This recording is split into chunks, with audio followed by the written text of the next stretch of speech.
ಎಲ್ರಿಗೂ ನಮಸ್ಕಾರ. Welcome back to ರಂಜಿಸ್ ಕುಕ್ಕರ್ ಯೂಟ್ಯೂಬ್ ಚಾನಲ್. ಇವತ್ತು ನಾನು ಉತ್ತರ ಕರ್ನಾಟಕದ ಸ್ಪೆಷಲ್ ಜುನ್ಕಾನ ಯಾವ ರೀತಿ ಮಾಡೋದು ಅಂತ ತೋರಿಸ್ಕೊಡ್ತಾ ಇದ್ದೀನಿ.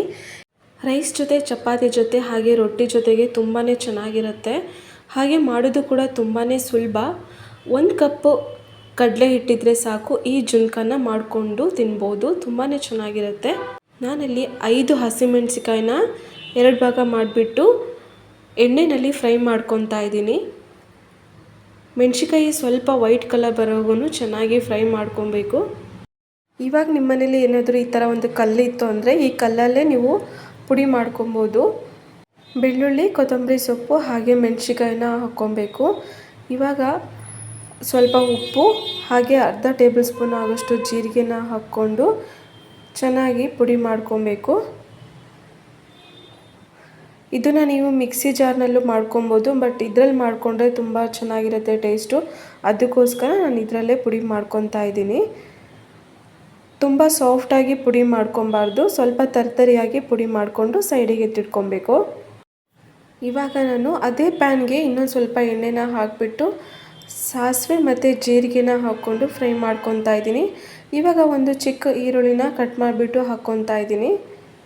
ಈರುಳ್ಳಿ ಸ್ವಲ್ಪ ಹಸಿ ವಾಸನೆ ಹೋಗೋವರೆಗೂ, ಸ್ವಲ್ಪ ಕಲರ್ ಚೇಂಜ್ ಆಗೋವರೆಗೂ ಚೆನ್ನಾಗಿ ಫ್ರೈ ಮಾಡ್ಕೊಬೇಕು. ಇವಾಗ ಒಂದು 1/4 ಟೇಬಲ್ ಸ್ಪೂನ್ ಆಗೋಷ್ಟು ಅರಿಶಿನ ಪುಡಿನ ಹಾಕ್ಕೊಂಡು ಇವಾಗ ನಾವು ಪುಡಿ ಮಾಡಿ ಇಟ್ಕೊಂಡಿರೋ ಅಂಥ ಹಸಿಮೆಣಸಿಕಾಯಿ ಮಿಶ್ರಣನ ಹಾಕ್ಕೊತಾ ಇದ್ದೀನಿ. ಇದು ಸ್ವಲ್ಪ ಹಸಿ ವಾಸನೆವರೆಗೂ ಚೆನ್ನಾಗಿ ಫ್ರೈ ಮಾಡ್ಕೊಳ್ಳಿ. ಇವಾಗ ನಾನು 2 ಗ್ಲಾಸ್ ನೀರನ್ನು ಹಾಕ್ಕೊತಾ ಇದ್ದೀನಿ. ಸ್ವಲ್ಪ ಹುಣಸೆ ರಸನ ಹಾಕ್ಕೊತಾ ಇದ್ದೀನಿ. ಹುಣಸೆ ರಸದ ಬದಲಾಗಿ ನೀವು ಟೊಮೊಟೊ ಇಲ್ಲ ನಿಂಬೆ ಹುಳಿನ ಹಾಕ್ಕೊಬೋದು. ಸ್ವಲ್ಪ ಬೆಲ್ಲನ ಹಾಕ್ಕೊತಾ ಇದ್ದೀನಿ. ಇವಾಗ ಉಪ್ಪು ಎಷ್ಟು ಬೇಕಾಗುತ್ತೋ ನೋಡಿಬಿಟ್ಟು ಹಾಕ್ಕೊತಾ ಇದ್ದೀನಿ. ಇವಾಗ ನಾನು 1 ಬೌಲ್ ಆಗೋಷ್ಟು ಕಡಲೆ ಹಿಟ್ಟನ್ನು ಹಾಕ್ಕೊತಾ ಇದ್ದೀನಿ. ನೀವು ನೀರಲ್ಲಿ ಕಲಸಿ ಬೇಕಾದರೆ ಹಾಕ್ಬೋದು, ಬಟ್ ಟೇಸ್ಟ್ ಅಷ್ಟೊಂದು ಚೆನ್ನಾಗಿ ಬರಲ್ಲ. ಅದಕ್ಕೋಸ್ಕರ ಇದೇ ರೀತಿ ಹಾಕ್ತಾಯಿದ್ದೀನಿ ನಾನು.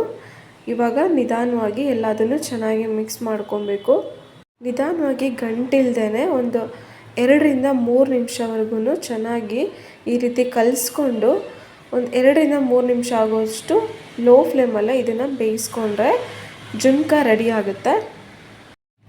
ಈ ರೆಸಿಪಿ ತುಂಬಾ ಟೇಸ್ಟಿಯಾಗಿರುತ್ತೆ, ಹಾಗೆ ಬೇಗ ಕೂಡ ಮಾಡ್ಕೊಬೋದು.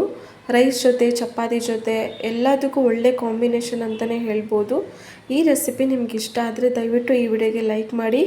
ಹಾಗೆ ನನ್ನ ಚಾನಲ್ನ ಇನ್ನೂ ಯಾರು ಸಬ್ಸ್ಕ್ರೈಬ್ ಮಾಡದೆ ನೋಡ್ತಿದ್ದೀರೋ ದಯವಿಟ್ಟು ಸಬ್ಸ್ಕ್ರೈಬ್ ಮಾಡ್ಕೊಳ್ಳಿ. Thank you for watching.